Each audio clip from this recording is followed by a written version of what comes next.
Welcome to the Veteran Owned Business. And today we have Stephen Kaplan with Trident Adventures. Thank you for coming Oh, it's my pleasure. Been looking forward to it. on. Awesome, me too. So, first question is, tell me about your time in the military. What did you do, and what was your your favorite duty station? All right. Oh, favorite duty station. That's an interesting one. All right. So I was in the SEAL teams for 16 years. So, which is a really funny story too, because when I signed up to be a SEAL, I didn't even know how to swim. So if you want to go down that path, I'll tell you all about it. Sweet. But but I signed up after I went to Bible college to learn how to be a pastor.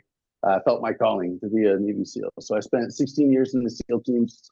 So I went to BUDS, an acronym, stands for Basic Underwater Demolition SEAL Training. Did that in Coronado, California. Took me about 2 years to make it through. That's a long time. I got injured a lot. So I started in class 244, and all the classes are sequential. So I was in class 244, and in 244, I put a stick through my forearm. I don't know if you'll be able to see it on this video. Anyway, there's scars. But yeah, it looked like an arrow hanging out of my arm. So I went over. First of all, it's the first day of real physical training, and it's the first real, like how would I say this? It's the first real physical evolution that we go through. They call them evolutions, and it's the first real obstacle you have to go over. And I'm all gung ho with everyone. We got like 300 people in our class, and I'm pumped. And I'm probably like the top 10% performers in the class as far as my physical attributes. And I'm doing all the little things. You do these called parallel bars, and you hobble over them, you go through some tires, and you hop on a couple of logs. And then it's the first real obstacle, which is called the low wall, which is not low. It's just in comparison to the high wall, it's low.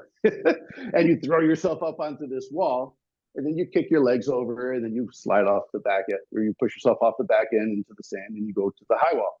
Well, I heard a crack on that first obstacle. Didn't think much of it because my adrenaline's pumping, my heart's pounding, and I'm running to the next obstacle, and I go to grab the rope on the high wall. It's the next obstacle. You grab the rope, you put your feet up on the wall, and you climb up, and then you climb down.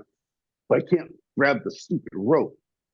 Well, my fingers are locked. I go, what the heck is wrong with my hand? I look at my arm, there's a big stick hanging out of it. Actually, I thought it was a bone. I go, oh, that sucks. I run over to one of the instructor staff, and I go, his name is Instructor Lyman, and he's a surfer from Santa Barbara, California. And he talks like one. I go, Instructor Lyman, I can't finish the obstacle course. He looks at my name tag, my last name's Kaplan. He goes, well, go ring the bell, Kaplan. I go, no, I don't want to quit. I can't, I got stick on me on my arm, I think. I don't know what this is.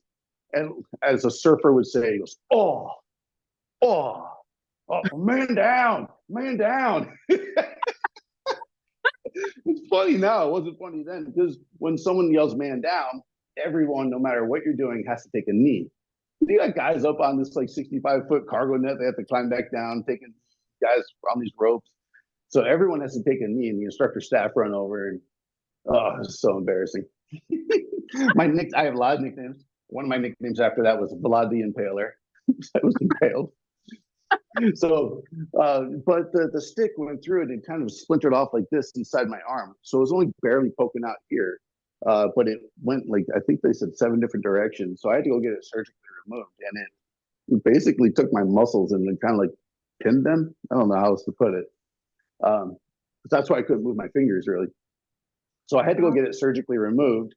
And then I had to, it was very, very sensitive surgery apparently, because it went through a lot of muscle tissue and a bunch of sinew and all that. But then I got put in the next class. I got rolled into the next class. That's class 245. And in that class, I was probably the bottom 10% performers at this. I couldn't even make a fist.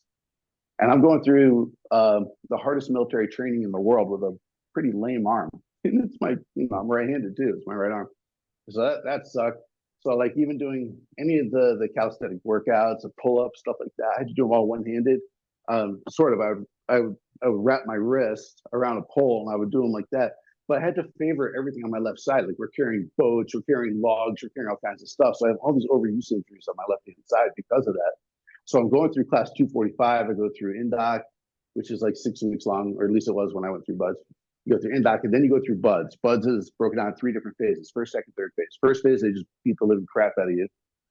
That's when you go through. I mean, everyone pretty much knows what Hell Week is. That's halfway in between first phase, so it's usually like the fourth week. That's 5.5 days of no sleep. You just get the crap beat out of you, and everything sucks. You watch all your friends quit. And that's just the way it is. You start with like 300 guys when you first start, like in Indoc, and by the time you get through Hell Week, you're usually around 30 guys. So everybody quits. Everyone tells you they got, all these other excuses. Oh, I got medically dropped. No, they all quit. So I'm a guy that should have been medically dropped, but they didn't drop me. But anyway, I'm going through Hell Week, or I'm sorry, right before Hell Week. It's an El Nino year, so the waves are gigantic, and we're in these. They're called the IBS boats, inflatable boat, small. I think that's what it stands for. And we're paddling, stroke, and everything is a competition. So you're a competition, everybody around you, and the instructor staff says it pays to be a winner, which is true. You should get like, I don't know, a 20-second break from doing push-ups if you win. But compared to like all the other crap going on that day, that 20 seconds is worth its weight in gold. So anyway, so we're in competition between first and second place, stroke, and this huge wave comes and just launches us on the way in. While we're in the air, the guy behind me, who's the coxswain, has his paddle and he whacks me upside the head on my right ear and blows out my eardrum. Oh. So, which was a really big deal for me. So anyway, I hit the water, blown out eardrum, and the water in San Diego was really, really cold. And so I got instant vertigo, and I had to get rescued. Apparently and we were all wearing like life preservers and everything, but apparently my feet were doing this on the surface. I'm trying to go down to go up. So it's a good thing I had a good breath hold. And we're in the middle of the surf zone too, so it's just miserable. And then and my whole world was spinning all around me. And I remember two guys dragged me up onto the beach, and there I was put in front of Instructor Stevens. If I saw this guy today, I would break my fist on his face. Because he took so much pleasure in my pain. So anyway, it'd be funny if he watches this. So he looks at my name tag, Kaplan. What's wrong with you, Kaplan? Oh man, everything is spinning. My ear hurts really bad. And almost like as you can imagine, Joker from Batman laughing. That's him. He's laughing at me. He says, "Have fun in the fleet. Blew out your eardrum," with a whole lot of colorful language after that. He says, "Get him out of here. Send him to medical." So I go to medical. I had to actually get my ear surgically fixed. I think it's called a tympanoplasty or tympanioplasty. Basically, you put a skin graft over your tympanic membrane, your eardrum. So that's wow, I didn't know that was a thing. yeah, they actually cut my ear off, slapped it onto my face, and go in there and put a skin graft over my eardrum. Oh gosh. I would highly recommend never getting that done. It sucks, but it repaired my ear. So then I got put in the next class 246, had to do all that training completely over. And to include Indoc, and 100% of my friends have already quit, so I make new friends. And so now I'm going through Indoc again. I get through first phase, and now I'm in Hell Week.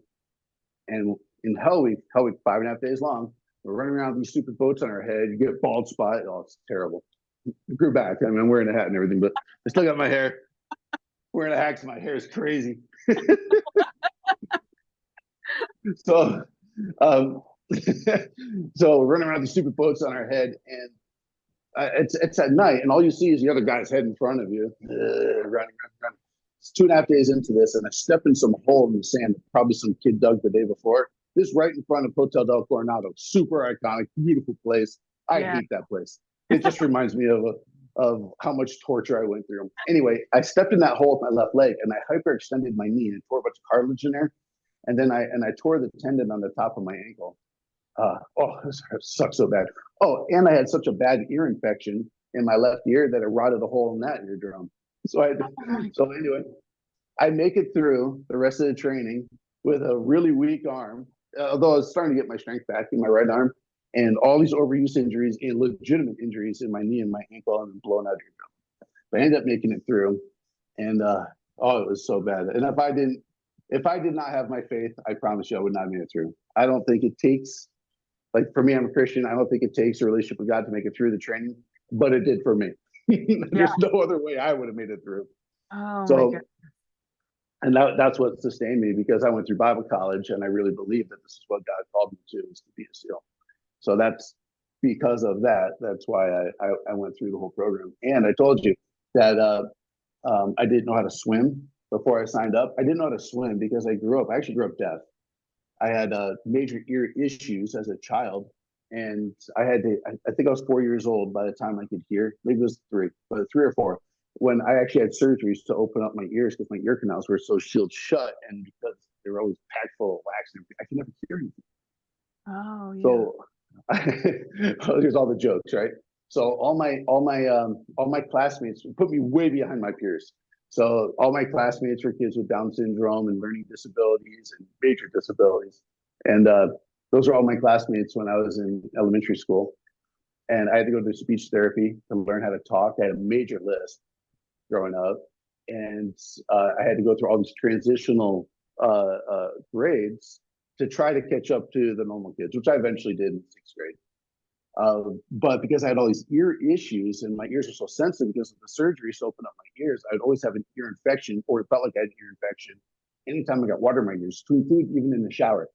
So even when I took a shower, even as a kid, I had to carefully like wash my hair. I couldn't get water in my ears. And so I couldn't put my head underwater in the pool. I always heard plugs if I was anywhere near water.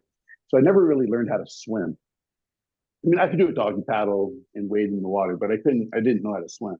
So when I felt like God called me to be a SEAL, I had no idea how to swim. I actually learned how to swim by, one, I taught myself, and two, by the reason how the process in teaching myself was I went to the University of Connecticut, UConn, because I grew up in Connecticut.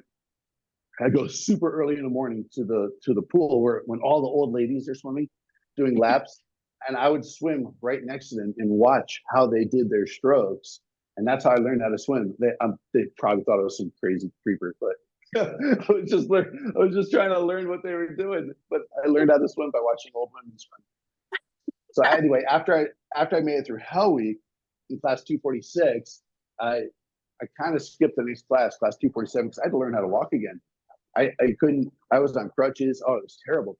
I went through physical therapy for just shy of 4 months, just to learn how to walk again. Oh, and this year that I blew out because of infection, I had to get that one surgically fixed too. Not so much because of the infection, but because of the infection and the conditions I was in, which was just packing it full of sand. They kept widening and opening the hole, and they had to go in there and pull all the sand out of my middle of the ear. Oh, by the way, I was awake for all that. No. That was terrible. They go in there with like a pick and suction and suck all that out, and then they had to put me under to do the actual surgery. I wish they just did it all at once, or maybe I was just dealing with an incompetent doctor that used us as a medical experiment. So I skipped class. I kind of skipped the next class 247, because I couldn't really walk. I was there for one day and I couldn't keep up with the guys. And then I was put in class 248. And I made it through the rest of the training in class 248, in which I joined that class after they had made it through Hell Week. So we ended up graduating with 28 guys by the time it's all said and done. 100% of all my friends I had befriended in boot camp, in A school, and my friends from when I just showed up to Buds, all of them quit. Every one of them. I'm the only one in their circle that made it, which I guess is relatively common. I made new friends later and great friends to this day. So yeah, and you probably had to deal with way worse than they did. I mean, like, holy. Yep. Like, oh, it was terrible. Yeah, so I spent almost 2 years in Buds getting my balls kicked in. And after I made it through Buds, and you go through, at least when I went through, it's different now, but I went through Army airborne school in Fort Benning. So that was interesting. it's just like 3 or 4 weeks of redundancy to do 5 jumps. It was so stupid. Anyway, so we did that, and then after that we go through what's called SEAL qualification training. It's another, I think, 6 months. That's when you actually learn how to be a SEAL. All the other stuff is just to kick you in the nuts to see if you have what it takes. And really, it's a selection course to see if you have what it takes, and if you're selected, awesome. So then you go through SEAL qualification training, SQT, and then you go through Arctic training in Kodiak, Alaska. So cold, well, really it's Arctic, but cold weather and a bit of mountaineering training. I actually had a really good time there, but it was really cold, especially when you had to jump in the river with all your stuff on and keep moving so you don't freeze to death. That was fun. And then after that, then you get assigned to a SEAL team. So I was assigned to SEAL Team 1, and I spent quite a few years there. It's funny when you first show up to a SEAL team, like, oh man, I finally made it. I'm a Navy SEAL. And you get there and everybody else is a Navy SEAL too. They could care less. And you're a new guy. And being Yeah. a new guy in a SEAL team is almost as bad as going through buds. Because you haven't proven anything. You've proven everything everybody else has done. Great. You can take a kick in the nuts and not quit. But you haven't proven you're a warrior yet just because you've been through some training. You actually have to prove yourself in combat and in training too. You have to prove yourself that the guy next to you can trust you. Yeah. I mean, it's a great foundation going through buds, and we all have to go through it. I mean, it would be tragic if they change buds. It needs to be hard. It needs to be as difficult as it is. And I hate to say this, but it needs to be so hard that some people die. And it just needs to be that hard because it has to be the gateway into a community, which the guys have a foundation that we can all rely on. Not that I want people to die. Don't take me the wrong way. It just needs to be that hard. Right. And there were many times I thought I was going to die. Clearly I didn't, because here I am.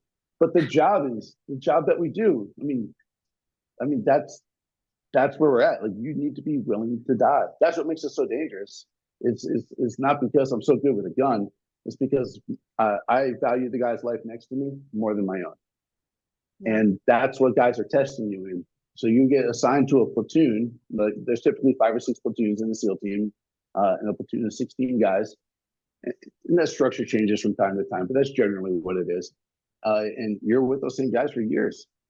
And they have to be able to trust you. And typically, when you're a new guy and you come in, you just replace one of their buddies that, for many reasons. One, you got injured, killed, but most likely they made rank and had to go somewhere else where they can actually practice their rank in some kind of leadership position.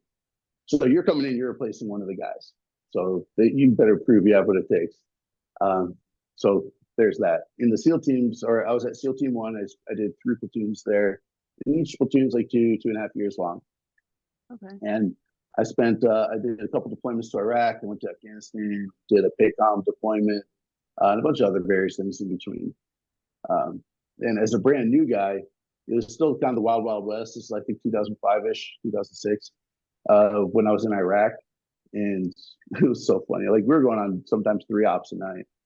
And I remember one of the older guys, his name was Bo, came up to me one day, and I'm a brand new guy, and I got all this combat experience now. And I just thought this was normal. And Bo comes up to me and he goes, Cap, he goes, listen, man,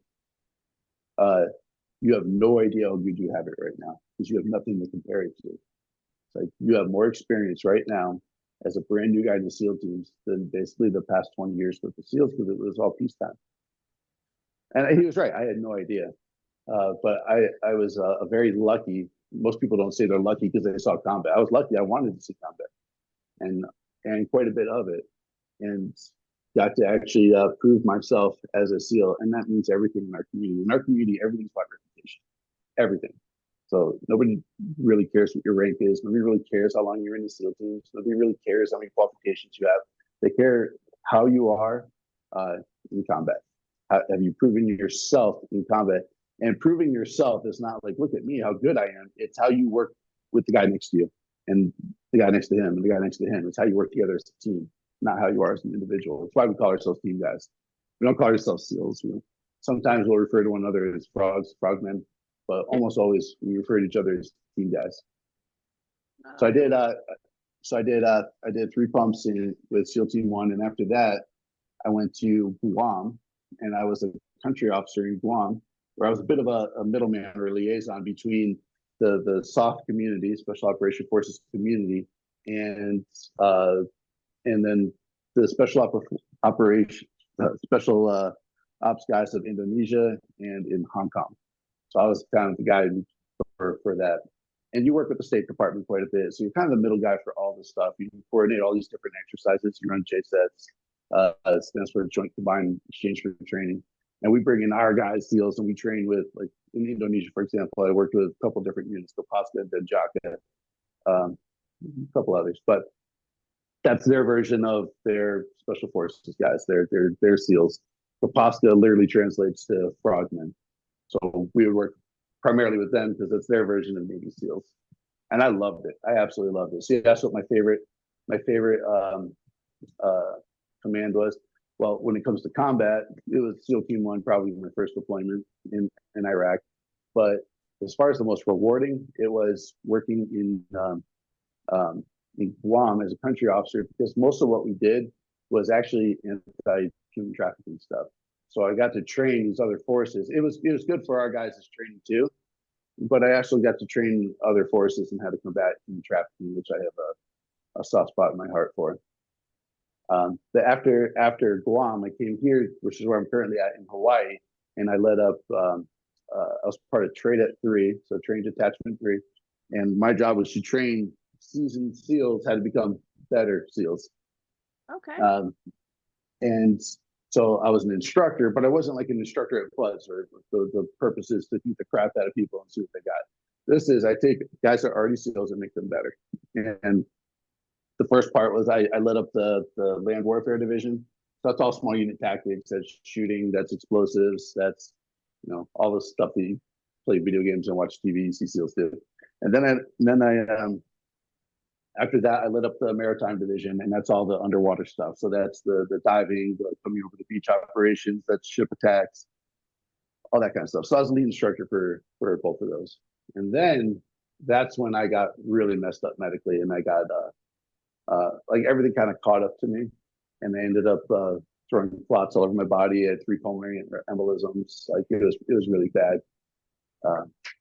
And then I got medically retired, and everything I was told I could never do again, which is why I couldn't stay in the military. Even though I fought it, I tried to stay in. I'm a guy that wants to be there. I love being in the military. I love being with the guys. I loved. If I could, I would have done that my whole life until probably some bad guy got lucky and took me out. Like that's what I was. That's, oh man, this was you know, one of those things you feel like this is what you were born for. It's like that, and you're part of it, and you're part of everyone. Like, oh, it's the best. I don't know of another community like it. I don't even know if the Army can equate to what it's like in the SEAL teams when you got the 3 berets and CAG guys and all. Maybe they can. I don't know, but I do know in the SEAL teams it really is a brotherhood, and it's your family, and you absolutely will die for the guy next to you, even if you just got an argument. Doesn't matter, or a fist fight with him. You will absolutely lay down your life for that guy. So in the scriptures, Jesus says, "Greater love has no man than this. They lay down his life for his friend." Only place I've ever experienced where that is practiced is in the SEAL teams. It should be in the Christian community, but it's not.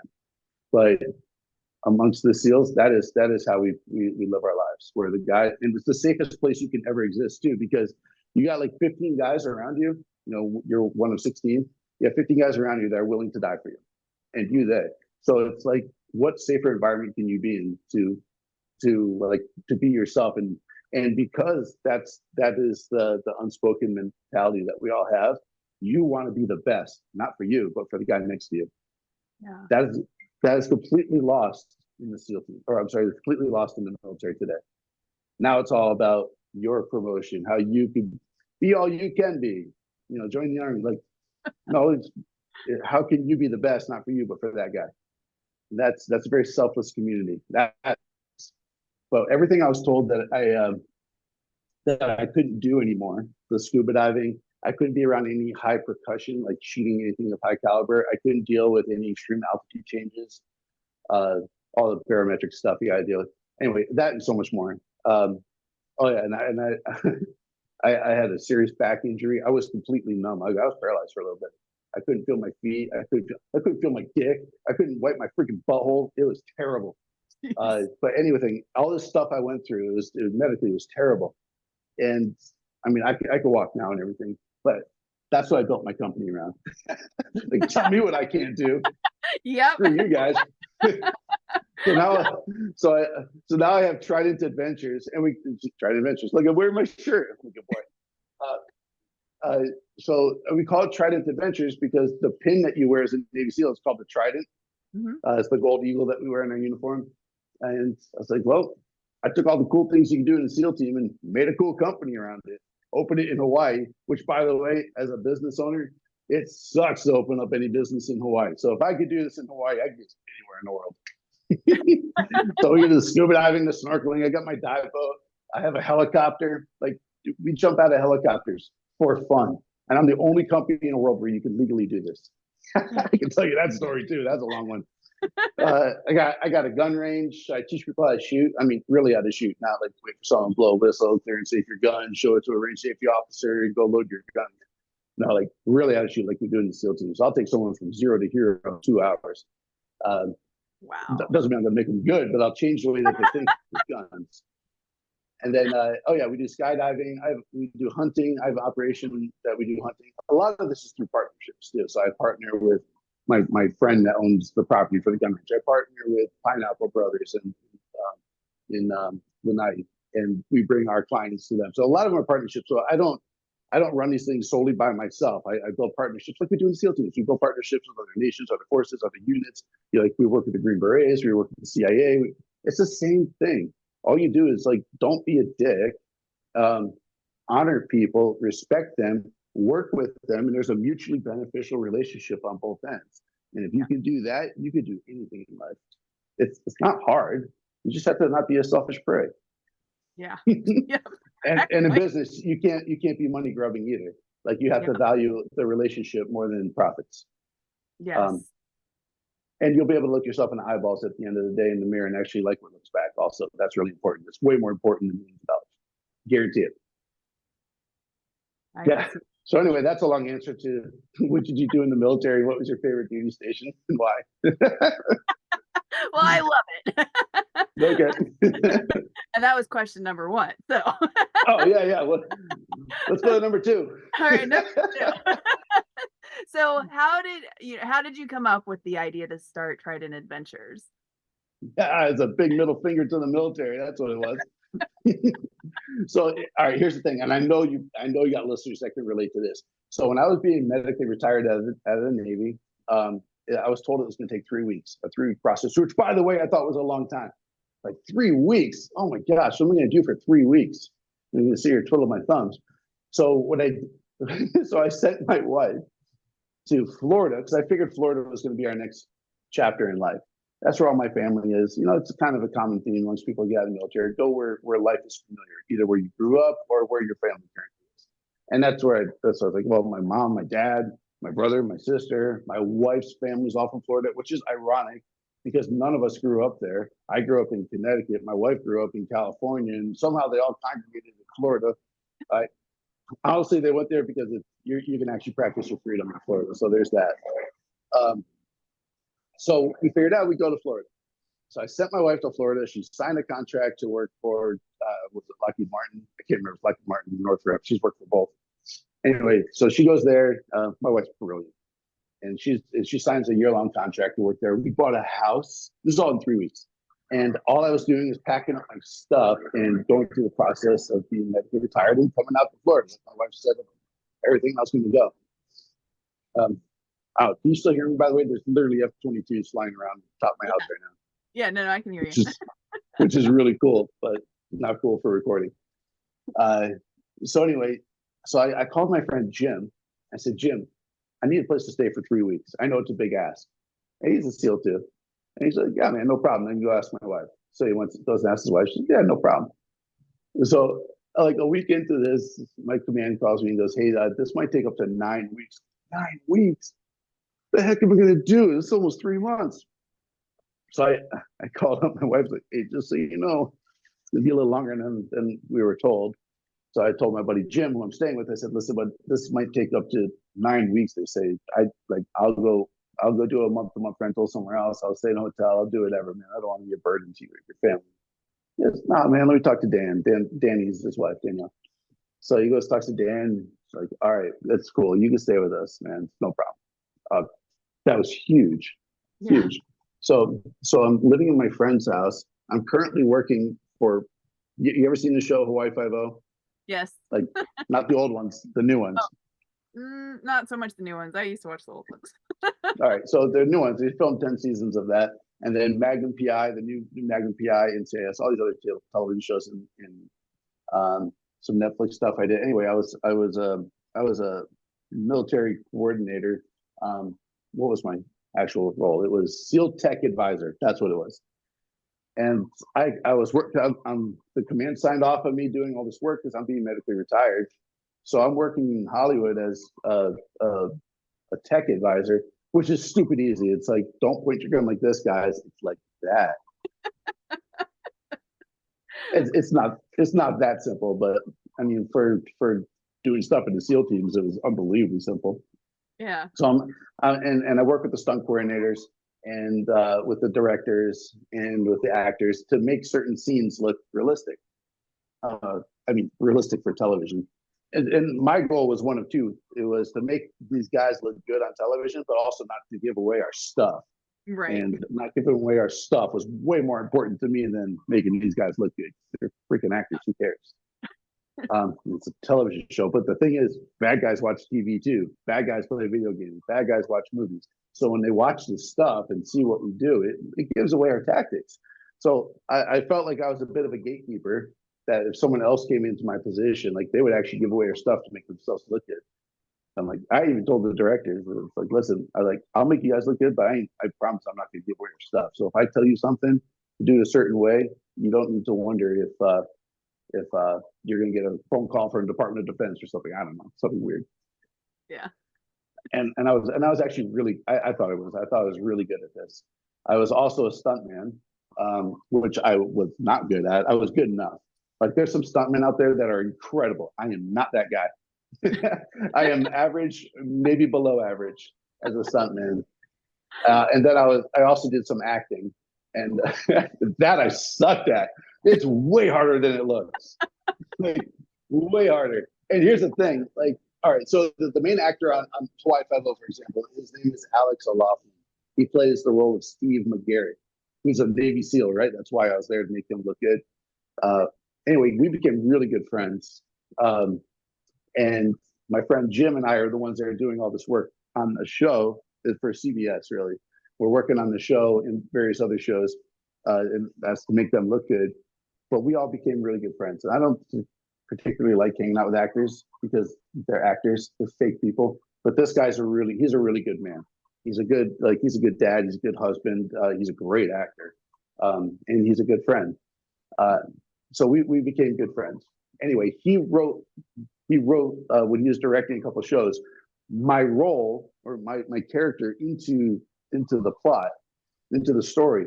He just changed my name from Steve to Mike, and I'm playing a Navy SEAL on the show with my personality, and like it's literally me with a different name, and I still sucked at it. Which I thought was hilarious. And then my buddy Jim, who I'm staying with, same thing. They wrote his role. They changed his name to Ethan. So he's playing a Navy SEAL. He sucks at it too.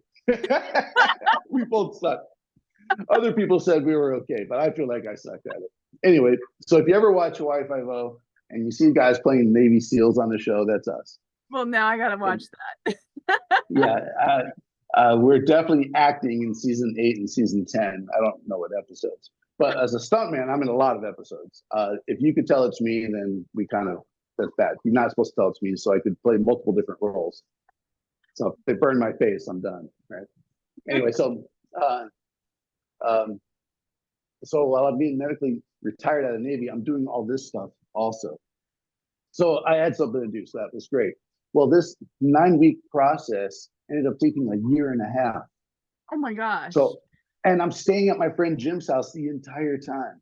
Oh. Now, I'm a really good guest when I stay at people's houses, but that's a long time to be a guest at someone's house. Like, I painted their house for them. I did all their gardening for them. I did as much as I could so that I became a blessing and not a burden to them.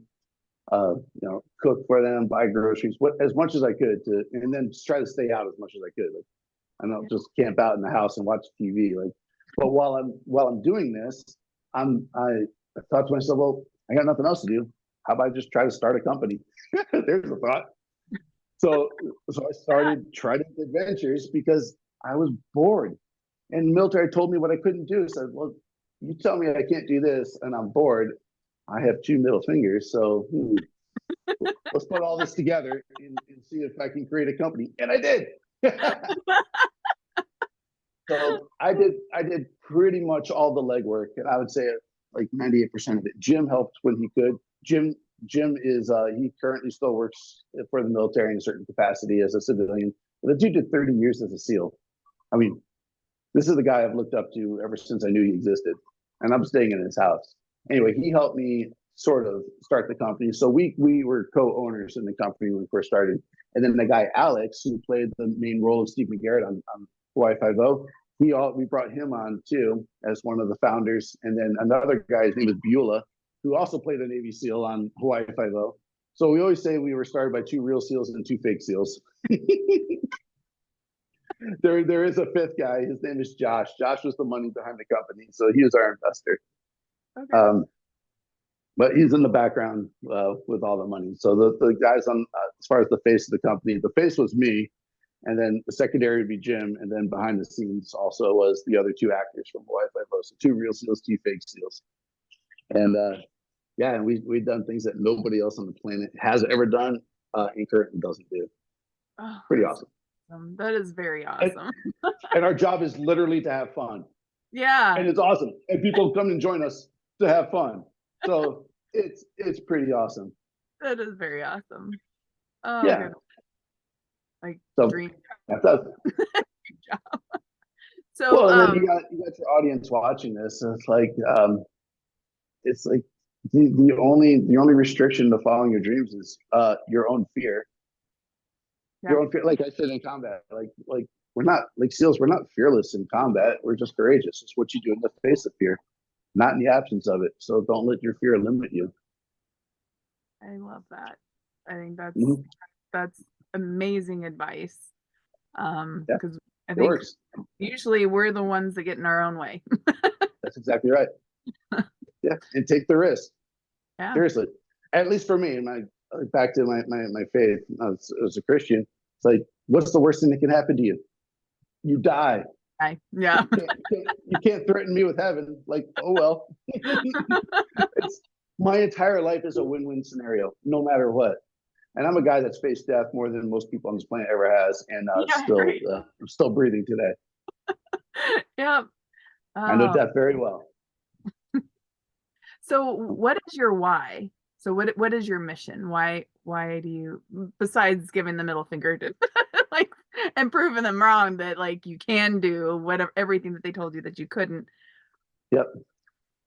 So my main why again is faith-based more than anything. So when I started this company, I asked the Lord. I never tell him what to do. I asked him, it's like, hey, either if you could either bless this thing or kill this thing. I said, but I just don't want to waste my time. My time is my most precious commodity.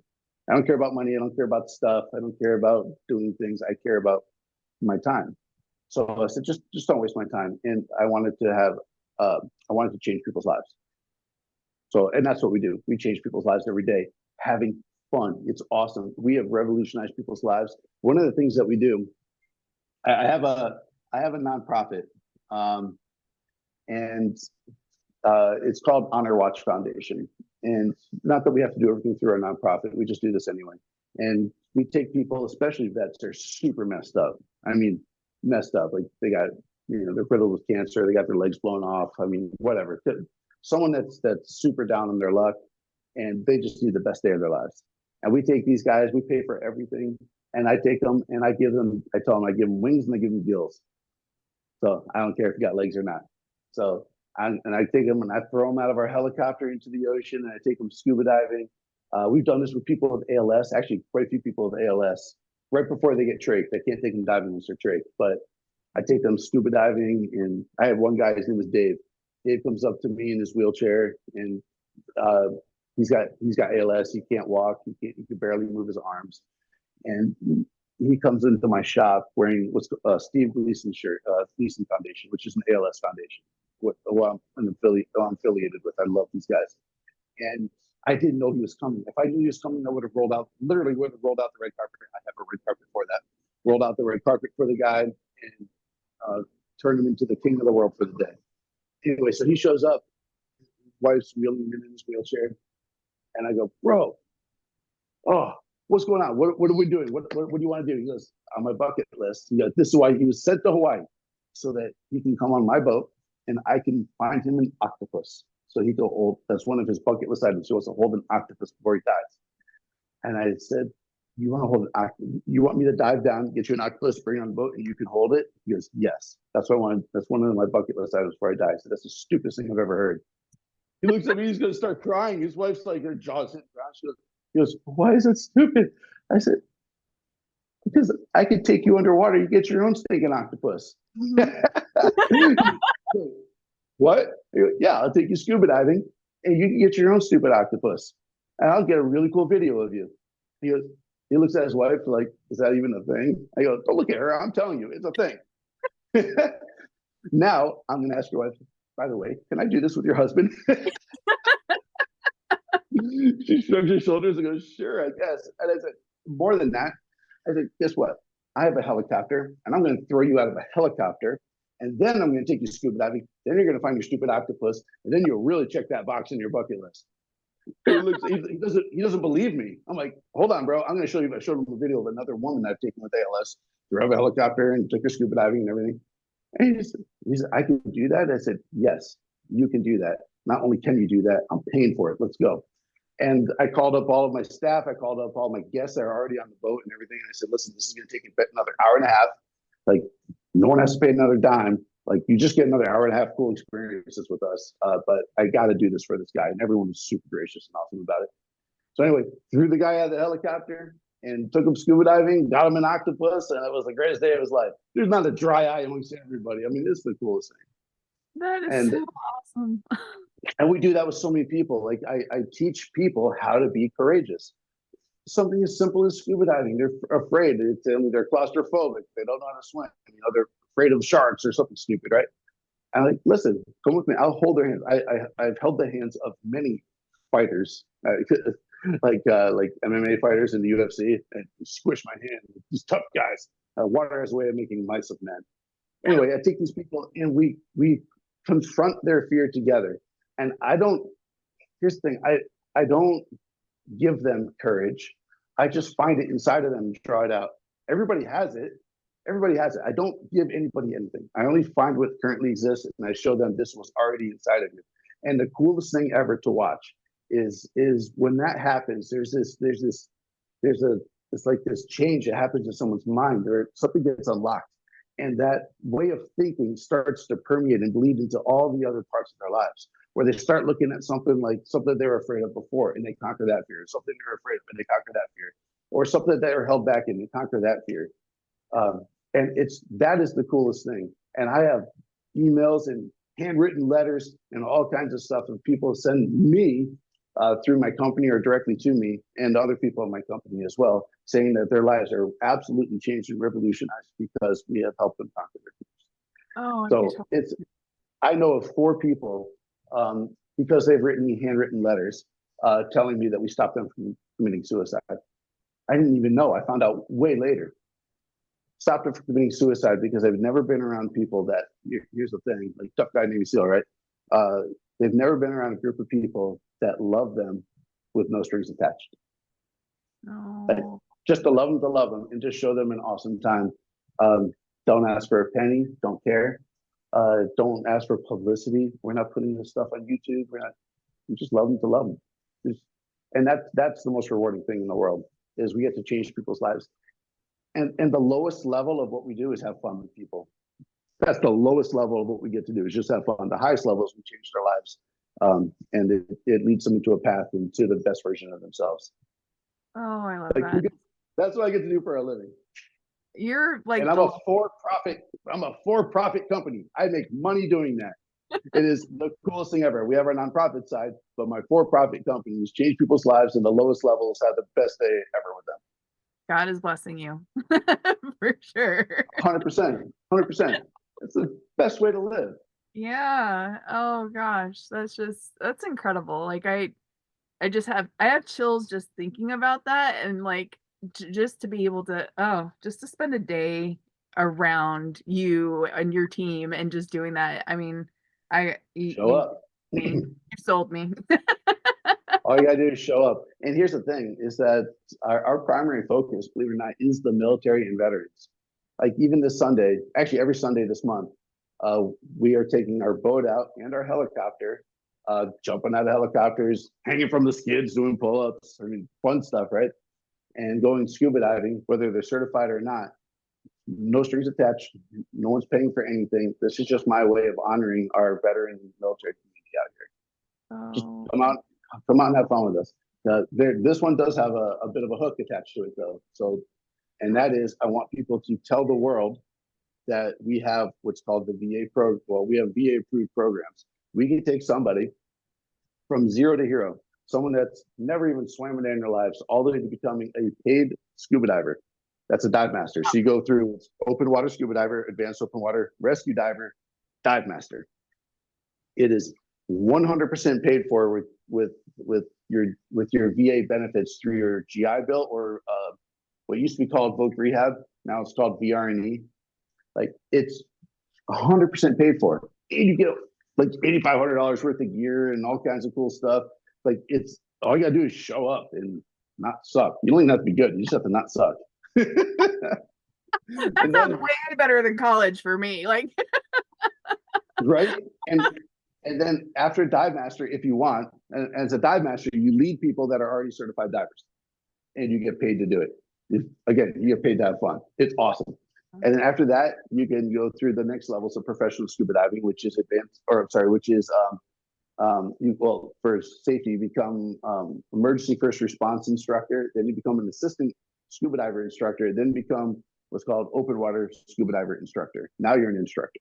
Now you could take someone who's never dove in their life and actually certify them. So that's what instructors can do. And your GI Bill, so you could use your normal Montgomery GI Bill, or you can use Post 911 GI Bill, or you can use VR&E, pays for all of the training. It doesn't, and you get your housing allowance in Hawaii as an E5 with dependents, which I think is like $3,300 a month. wow. It's the best drug deal on the planet. Yeah, right. Here's the next thing. And we're the only company in the world where you can do anything like this. You can actually use the same VA benefits to become a helicopter cast master. That's the guy in charge of, I say throwing people out of helicopters, but they jump out on their own accord. So the guy in charge, it's only a 3-week program. And the same thing, your GI Bill will pay for it, or whatever your VA benefits you flex are, it pays for all of the training. And that's a $26,000 a year, or $26,000 training program. Helicopters are expensive. Oh yeah. But it doesn't cost the person using their VA benefits a dime. That's as long as they have the month sitting in their account, which most veterans just let it lapse and fall to the wayside. They don't use it for anything. It just dies on the vine. I mean, at a minimum, come to Hawaii for basically a free vacation. Come to Hawaii, go through this training, and then if you want, you can flex your certifications and your skills. And if you don't, well, you had a really good time doing something that you paid into anyway, that if you don't use, it's just going to die anyway. Why not? Yeah, why not? If you love it, you could take what I do. I'm an entrepreneur, and you could start this somewhere else. It'll just be easier for you because I already laid all the groundwork. Yeah, and they're not going to be in Hawaii. So. Well, yeah, because then you'd be my competition. So don't do that. Go somewhere else.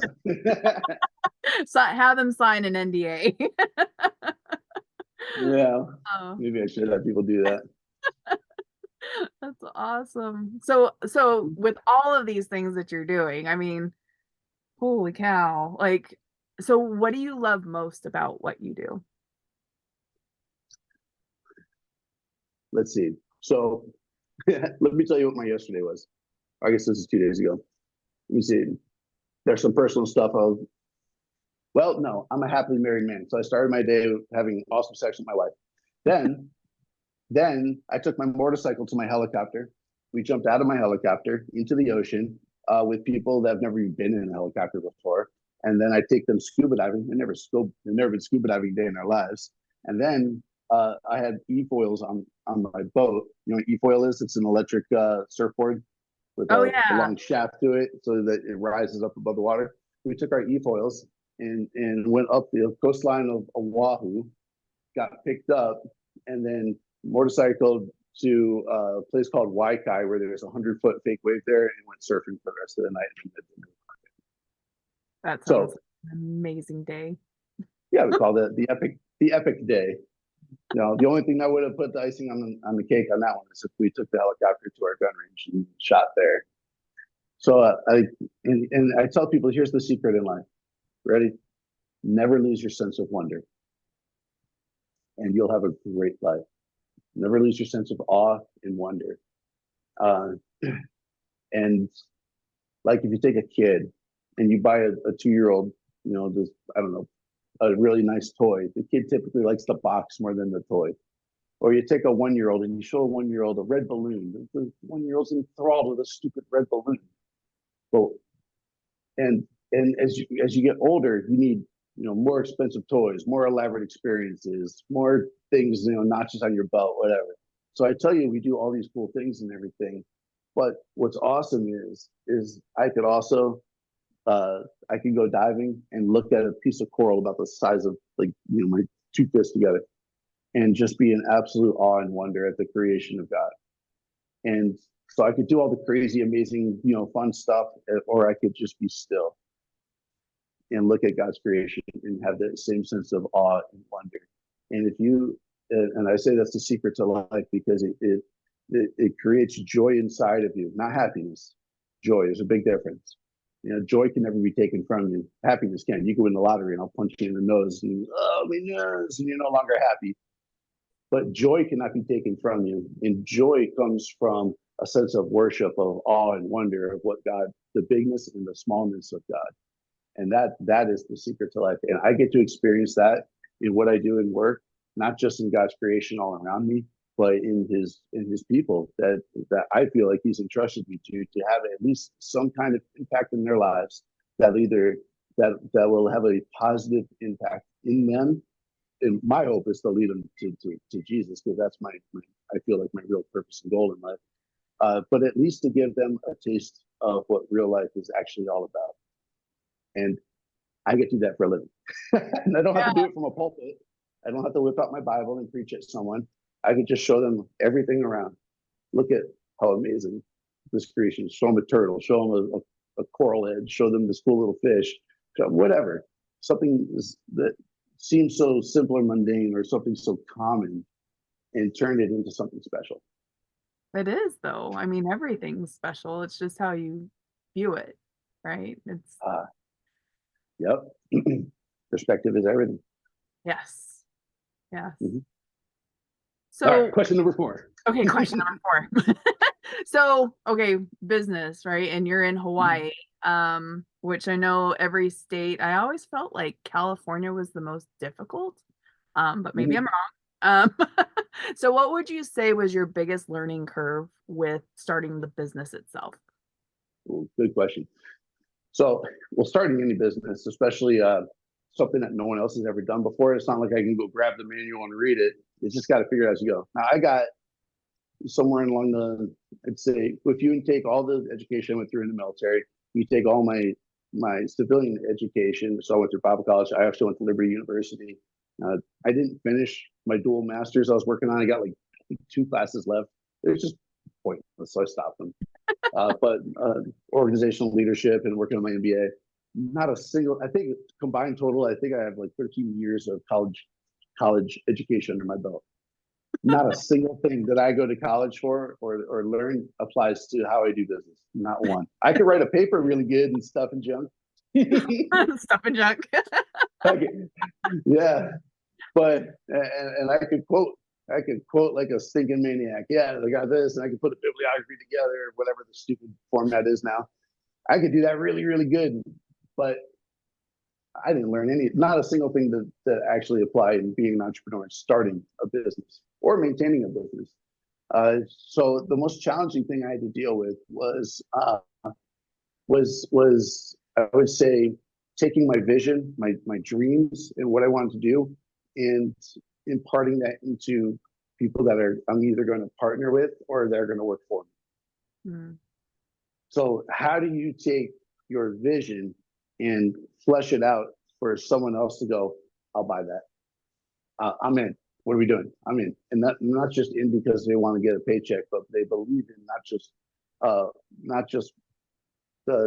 business and the structure and how to make money, but they believe in its impact and how it's going to change people's lives as well. And I mean, if you come here and you see the team that we put together, that's probably the most common compliment I get. Like, how did you put together such an awesome team?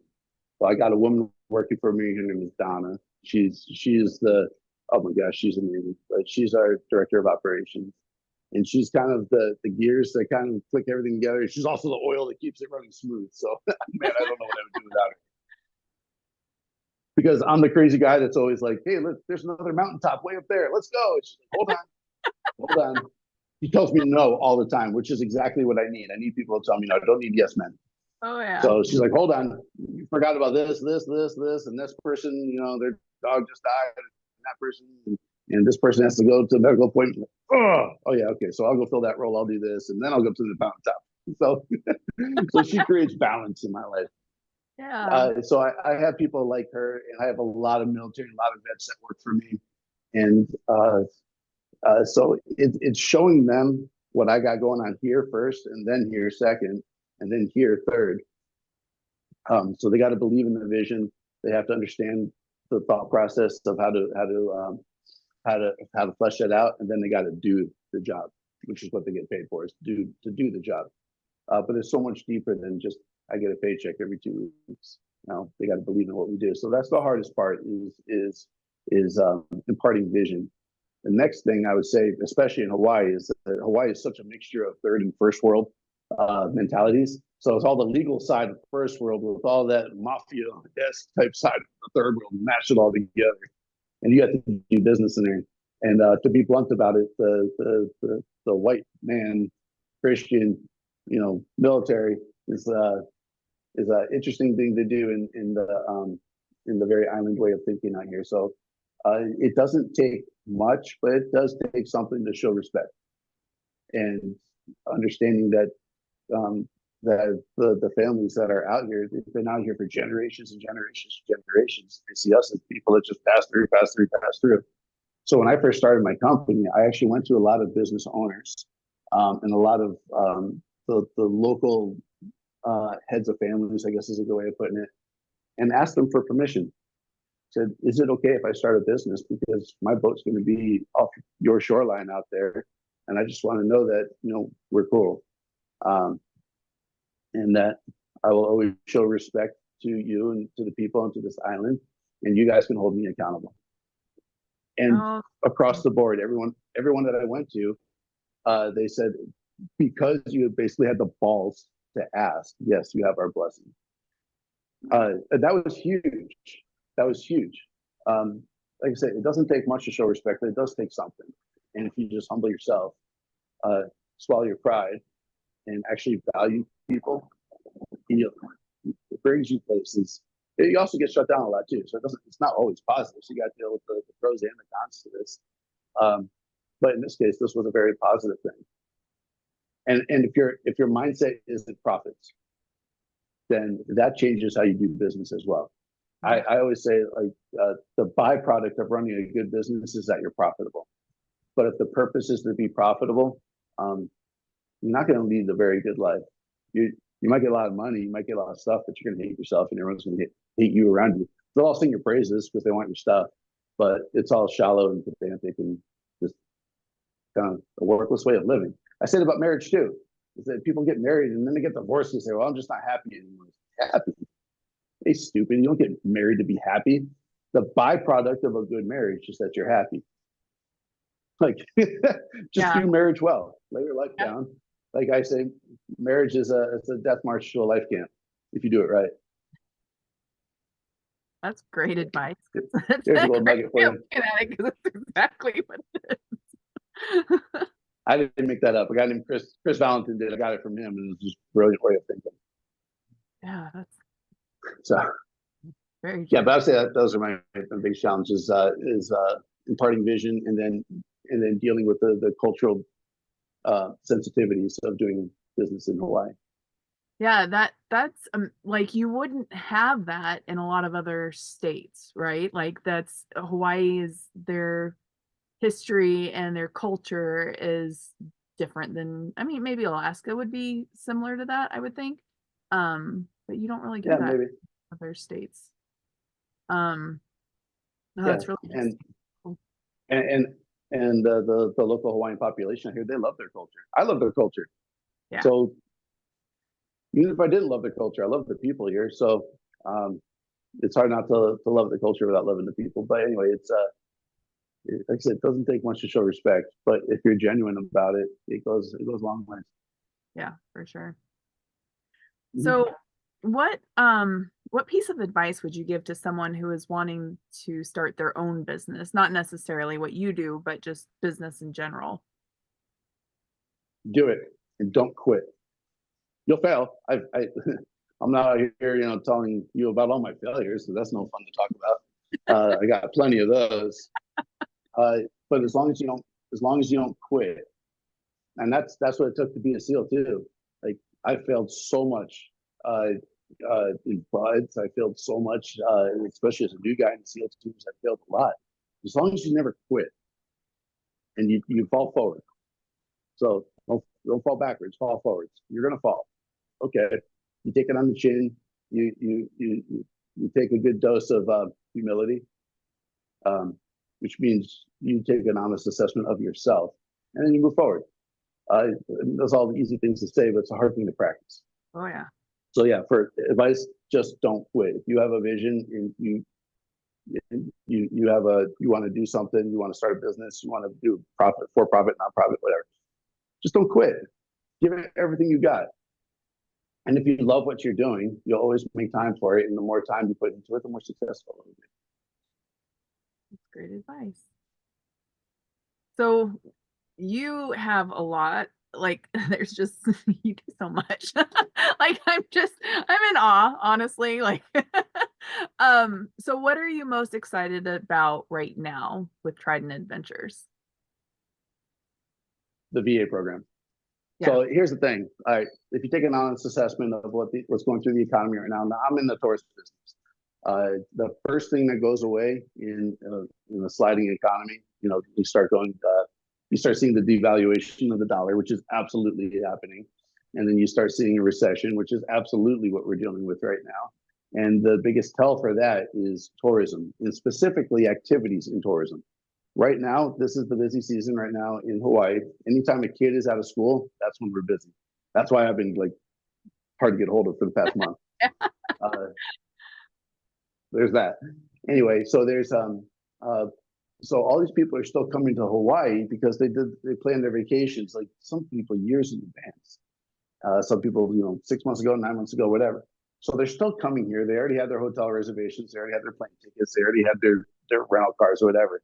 They're just not spending any money when they're here. So they'll go to Walmart or Costco or something, get a lot of cheap food, and then they go walk down the beach, and that's what they're doing out here. So they're not spending money on going out on the boats or going fishing or whatever, all the activities out here. And everything's stupid expensive in Hawaii. Everything. To include my tours. My tours are expensive because I have a lot of expenses, and my expenses are expensive. Right. So the first thing that goes away is activities in tourism, and the whole industry is feeling it. That's why, at least for business, now we're looking at dollar signs. Yeah. It's freedom right there. It's F-22s. I love those aircraft. It's the most powerful thing in the sky. So anyway, so you're looking at dollar signs now. The thing that will sustain my company is the VA program, and it's a win-win for everyone. You come, you get all your gear, you get all the training, you get your housing allowance, you have a great time, and I make money while you do that. It's literally a win-win across the board, and it supports a veteran-owned and operated company, and almost all my staff are veterans or active duty. So, or their spouses are active duty. That's awesome. So it couldn't be a more win-win across the board. And then the same thing with the helicopter side. Like, to me, that's the coolest thing in the world. We're the only company in the world where you can do this, and you can leave with a FAA certified cast master certificate. Like, crazy. Yeah. Like, that's crazy. I mean, listen, I take the youngest person I've had jump out of my helicopter with me is 3 years old. So it's like taking all the things that people thought they would be able to do in the military, and if they did, it was miserable. It's like when I was in the SEAL teams, anything scuba diving was a miserable experience. Anything I did in a helicopter was a miserable experience. It looks cool. Like if someone filmed it, it looks really cool. You make movies and television shows and video games out of it, but man, it sucks. Everything we do, took what we thought was going to be fun and exciting, dangerous, and actually I made a company around it. And you could actually have fun and be dangerous too. Like I got people hanging on the skids doing pull-ups in a helicopter. Try to do that in the military without getting in trouble. Yeah, right. Try it. Even as a SEAL. Go ahead and hang out. Go ahead and hang out with a stinking Seahawk or a Black Hawk or a Chinook and do pull-ups. And then, oh my gosh, someone's going to have you in their office reaming you out. Mm-hmm. But you can do it with me. All the You things know, you can do at home. right. Like I said, it's supposed to feel dangerous. It's supposed to have that kind of that thrill factor. But it's my job to create a bubble of safety around you. Yeah. And it's your job to make sure that you're safe. But my job is to make sure that everything is safe around you. So I mean, it's like you actually get to be yourself, and that's really cool. So yeah, that's the thing I'm most excited about. Come to Trident Adventures, get your housing allowance while you're here, and get the coolest training in the world. Whether you make a profession out of it or not, like it is amazing. I could see my son doing that, just saying right now. Yeah, here's the thing: the people that go through the Dive Master program, some people go through it just to get the gear. Yeah. So, by the way, I was that guy. I went through with a different company. I went through. I'm not gonna say who because I don't even like them, but I went through their company just to get the gear. So I got like $8,000, $8,500 worth of gear out of it. So we had people go through the program just so they could have the gear and go dive whenever they want. That's still a win, So regardless. it's a win-win for everybody. You get Yeah. to do the training. I get to get the money that doesn't come out of your bank account. It comes out of the government's bank account. And you get cool gear and get to do whatever the heck you want to do. You can sell it afterwards and make more money. I don't care. You do anything you want. That's so awesome. Yeah. That's a great that's just incredible that, GI Bill has come along. Well, I don't know. It's come a long way, but just to be able to do that, like that's just I wish that was an option when I was when I got out. Well, it might have been. So here's the hard part for me. I'll tell you my greatest weakness in business is marketing. I suck at marketing. Oh, I can help you with that. Oh, I would love that. I'm so bad at marketing. I have the best content. I have the best operation. Like if you go onto my website, just with www.tridentadventures.com and go to the reviews. Like we have some, it's all 5 stars across the board, 500 something of them. All my reviews are all 5 stars, and it's like everyone that comes to us has the greatest time of their lives. I just suck at getting my content in front of someone's eyes before they come to Hawaii. That's what I'm terrible at. And then with the VA programs that we have, it's like I just don't know how to get that information in front of someone's eyes so that they even know that's an option. That's what I suck at. When they come to me, it's great. Like we treat our vets like royalty because that's what I believe that they deserve. But they don't know that because I don't know how to tell them. Yeah. I guess this is part of that. But well, you and I can talk offline about that after. Okay. I got a lot That'd be of great. you, so because I'm sitting there thinking like the first time I had even heard of Trident Adventures was just because I was in that pod, with Neil. Yeah. And I was like, when I saw it, I was like, what the fuck is this? This is a thing. This is really a thing. Like, and I had I was very disappointed in myself for not knowing about you before. It's like, yeah, this there's is that thing out there. Like, how is this? I'm like, my dad would love this. My husband would love this. My son would love this. I love this. Like, yeah, this definitely, it's like, I don't know, like sales just in general, like, there's a lot of people, you hear it all the time that people are like, oh, I don't want to do sales. Well, sales is easy. Sales isn't even a job if you believe in what it is that you're trying to sell. I Right? 100% agree with that. It's not. I mean, like, and we sell all the time. Like nobody wants to admit it, or some people don't want to admit it, I guess. But like even when you're a kid and you want this candy bar, you're trying to sell to your parents why you should have this candy bar. Right? That's very right. Yeah. So like anybody can do it. Anybody can do it. It's just you got to have the tools, know what you need to do, where you need to be. But we'll talk after. We'll talk after. Okay. Oh, I'll take any help you can offer. I really do suck at that. And I've tried so hard to be good at it, and I'm just not. Yeah, there's no, you could be. I bet you could be. Because I mean, just sitting here talking with you and like the passion that you have with what you do, the people that you've touched, the like it the like for me, like I don't really like to buy my kids anything that's tangible. I mean, this year I did. My daughter really wanted a guitar and that thing Steam Deck. Um so I try to kind of stay away from that kind of thing, and we tend to want to do like trips or experiences instead, right? Yep. um and it's just, yeah, like this. Wow, I just, yeah, this is incredible. And I mean, Yeah. like, I can't even think of anything that would top this, like, at least in my book. I mean, I guess maybe archery, like if you could throw in some archery with all this too, like that. Well, That might be. I do have archery. Oh, okay. We just didn't talk about If that. we didn't talk about it, that's my hunting operation. Okay. Oh, okay. Yeah. Yeah. The hunt. Oh, well, I didn't realize. Okay. That it Mhm. was with, okay. Cool. It's with bows or rifles, whatever you want. Nice. I just like rifles because I'm a meat eater. I'm not into the. I always says I just want to kill the deer and eat the thing. I don't care about stalking it for 3 days or sitting up in a tree for 18 hours. I just want to see it in the distance, pull the trigger, cut it up, and go home. Yeah. Have some venison. Yeah, I'm a Do you bit have, different, but other people are into the sport of hunting. I'm like, cool, there you go. There's the open field. Have fun. I didn't even realize, I guess, I don't know. I've only been to Hawaii probably twice.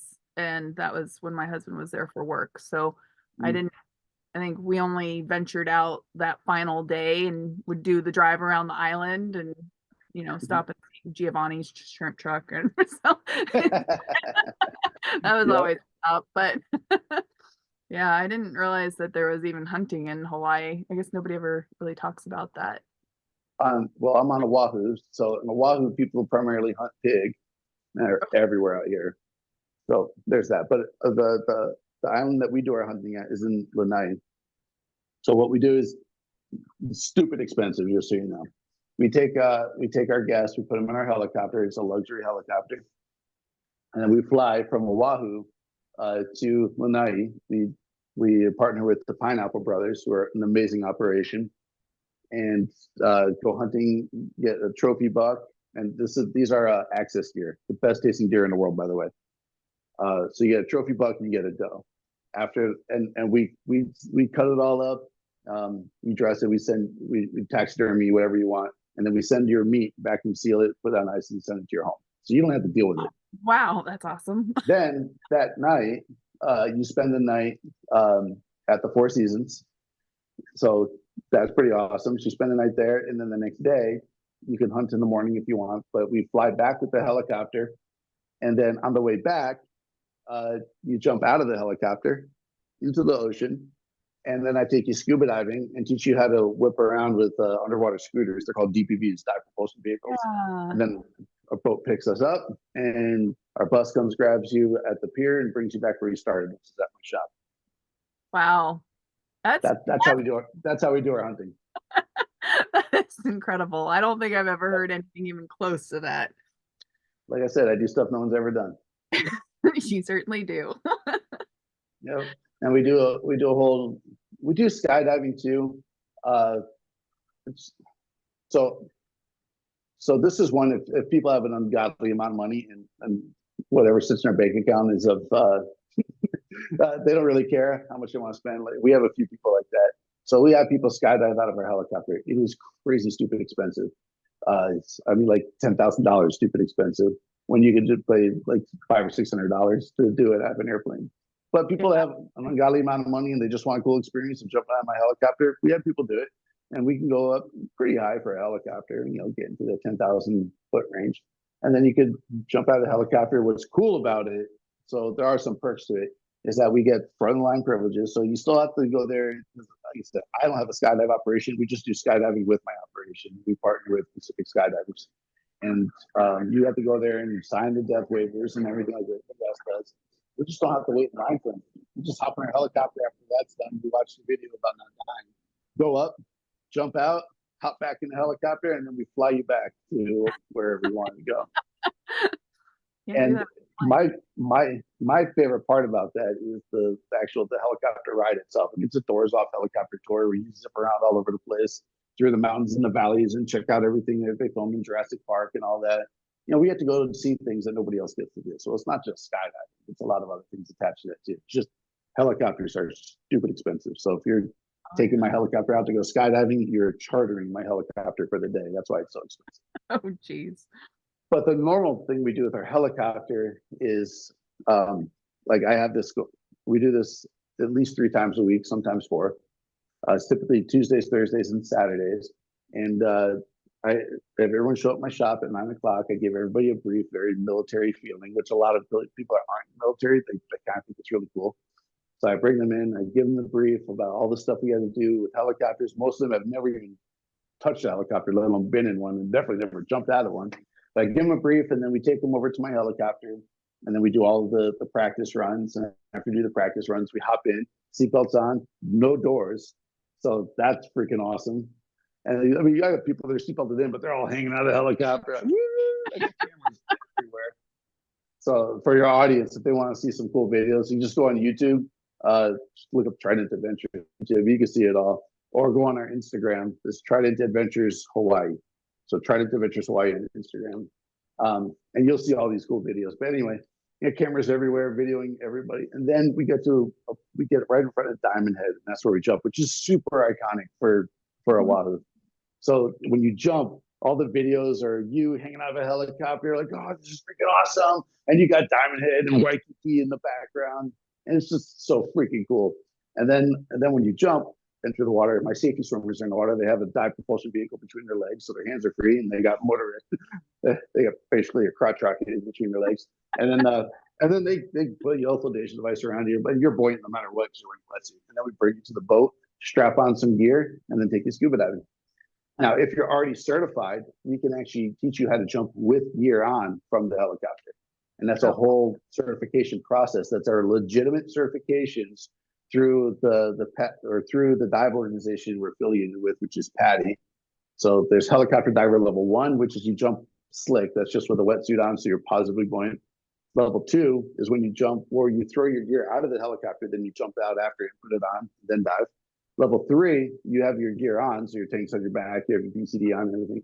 And then your fins are either down your wrist or they're duct taped to your shins. That way you don't break your ankles. And it's kind of like what we did in the SEAL team. And you jump out, but when you jump out, your BCD, the vest that you wear is filled with air, so you're positively buoyant. So you can hit the water, you can bounce right back up. Level 4 is when you're neutrally buoyant. The hand signal will be neutrally buoyant. So when you jump out of the helicopter, you go in the water and you stay underwater. Your head doesn't pop back up. So you jump straight up into your dive. That's super cool. That last one, level 4, takes the most training because there's a lot of things that you have to practice for emergency situations. Yeah, I know. It's awesome. That's like James Bond stuff, like well, SEAL team stuff too. Yeah, exactly. Yeah, all that stuff and junk. So, so where do you see Trident Adventures in the next year? All over the place. So here's the thing. I mean that location. I have a crossroad right now, whether I franchise this out or I expand. So it's going to be a few years from now. I have to expand within my own territory first to locations that primarily are to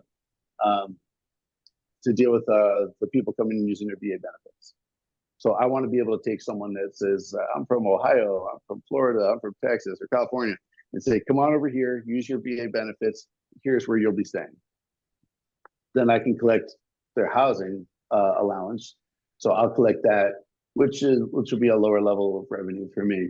But it should be enough to sustain their time here in Hawaii, so it's nothing comes out of pocket except for what they want to eat. And my goal is actually to take I don't want to take all their housing. I want to take enough to pay my bills so that they can use that for food. That way it's no cost to the veteran.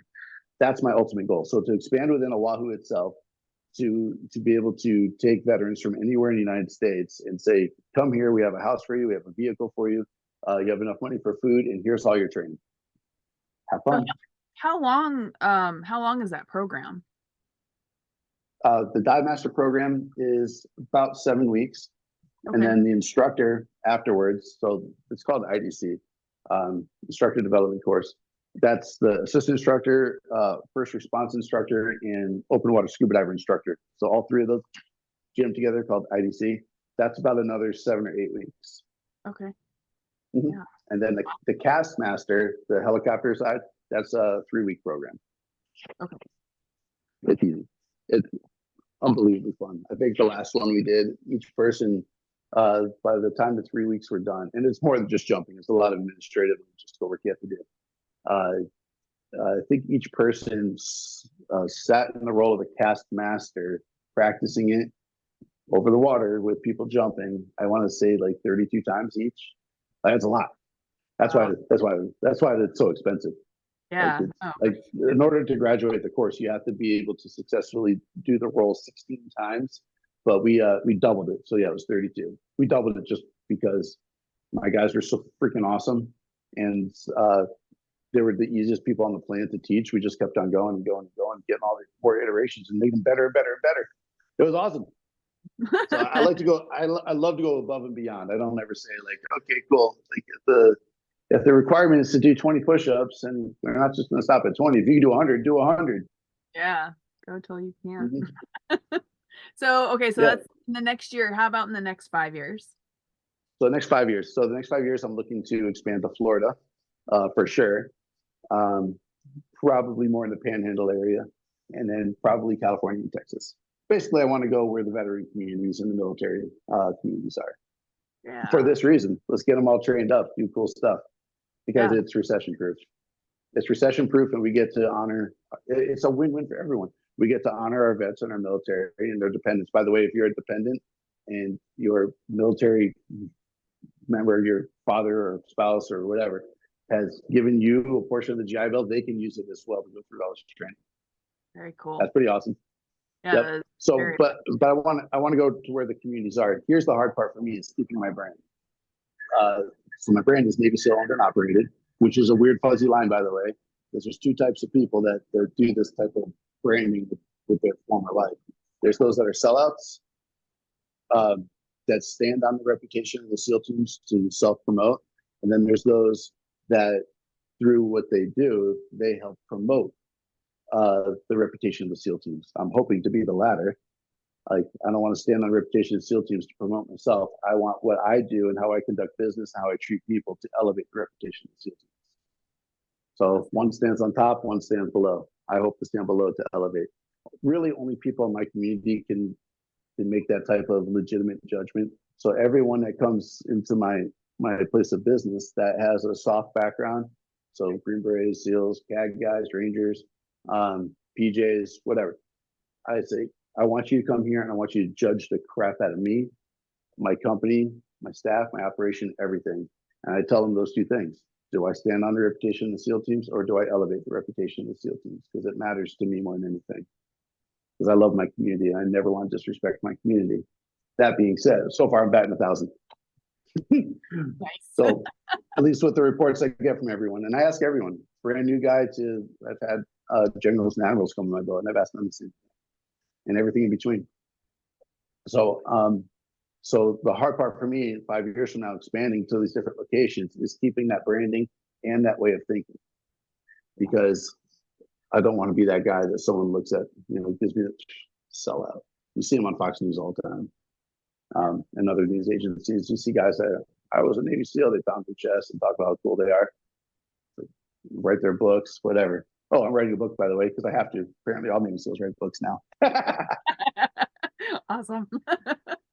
I think I'm going to call it the Trident Cross. I'm not going to talk about, look at me, I'm a cool guy Navy SEAL. I'm going to talk about my struggle of faith in the SEAL team. So hopefully that will encourage someone as they go through whatever they're going through. So that's what I write my book about. Do you have a timeline that you think that you're going to have that? About a year from now. Okay. Yeah, probably about a year from now. So I'm going through all these I'm starting all these master classes, how to write a book, and then I have my editors and everything. They're going to help me do the whole thing. Because, like I said, I got a lot of college under my belt, so I can write.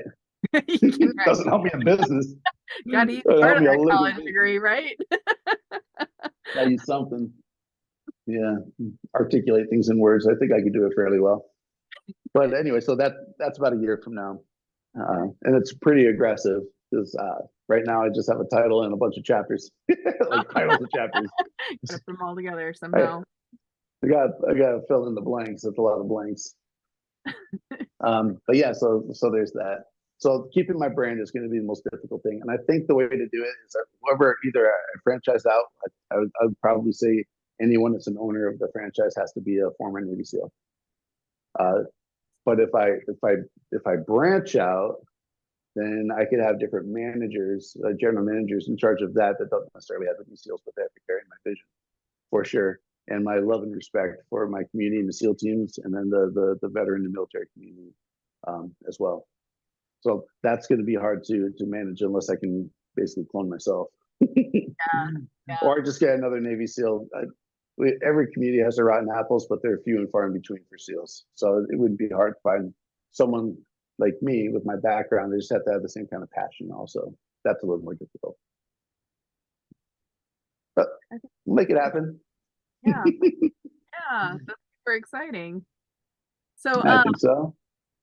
how can well, besides, the program, the veterans program, but how else can our fellow veterans best support you? Tell the world. Tell the world we exist. Tell the world, and especially those people that are down in the dumps. Those are my favorite people. I love having an opportunity to change their lives. I love being part of their story. So, Awesome. I still got you. My phone started ringing. Yeah, Yeah, so, yeah, follow us on all of our social media and YouTube, and then send that out to everyone. Like I said, I'm terrible at marketing, so that's what I need help with. I need help marketing. And the best marketing is if someone can kind of catch the fire and pass that off to somebody else, that would be so cool. It would help me immensely, and it'll help whoever you're sending information to. At least like go watch our stuff. It'll be at least inspirational for them. But my best case scenario is send people to me, let me train them, send me someone that you think may be suicidal, someone's got some serious PTSD, someone who's got their missing body parts, send them to me, because I have the ability to impart life into them and to show them a better way of living. And I could do that through through Trident Adventures and through a nonprofit called Honor Watch Foundation. There's so many different ways to have positive impact in this life. I mean, life is short, so I mean, why not? I don't care about money. I don't care about stuff. I don't care about fame or fortune or anything like that. I just when I die, I want to stand before God and I want to say, "Well done, good and faithful servant." That's my passion in life. And if I could do that through my company, I do it through my family. If I could do that by just loving my dog, I'll do it in every way I can. Serving my country, that's another way for sure. I mean, whatever I can. Yeah, but just tell the world we exist, and that'd be so cool to have people come and be a part of what we do. Help me market. That's what I need help with. awesome. That is all the questions that I have for you today, or while That's it. Oh man, I can go on forever. But so now here's that big thing. So give us your pitch. My pitch. So with Trident Adventures, it's like we do so much stuff. We do the scuba diving, we do the snorkeling, I do the hunting, we do all the stuff with helicopters and everything. I'm an entrepreneur. Started from nothing. Started with an idea, and now we're growing. We're going to be we cater to the veteran community, to the tourist community. But my passion is there's probably the most people that are listening to this right now, which is the military and veteran and all the dependents and people that are associated with them. That whole community. That's where I come from. That's where our company is shifting towards, is to cater to our own kind, to love them, to respect them, to give them the best training ever, and the coolest experience and one of the coolest places this world has to offer. So come join me. It really is that amazing, that awesome. And it's so cool because all these guys, they all come here and everyone becomes my friends. You should see my phone. It's nothing but emails, text messages, missed calls, just nonstop. Like this one, I can tell stories all day long. So this one guy, he's a veteran, he lives in Connecticut, and he came out. He spent a week with us, and this guy, he comes diving with us every single day. His name is Mike. Mike tells me, he's a cancer survivor too, and this is the first time he's actually going on vacation for the purpose of going on vacation. He's traveled all these different places, but he's never really. It's all work, and maybe he does some cool activities with work. But he came out here with one purpose: is to spend time with us. And he spent a week with us, took diving every day. And then we have those underwater scooters. I'm like, let me teach you how to do these things. No, I'm not into that. I'm like, bro, let me change your life. All right. So he's riding around in the scooters. He goes back and goes, you're right. Anyway, and I said, bro, jump out of a helicopter with me. He goes, I would never, ever, ever, and a lot of other colorful has to do with that. He goes, ever jump out of a helicopter. Ever. Don't ask me. Okay. So he watches all these kids and everything jump out of a helicopter. He's on a boat watching. And I come up to him and said, how about now? And he goes, okay.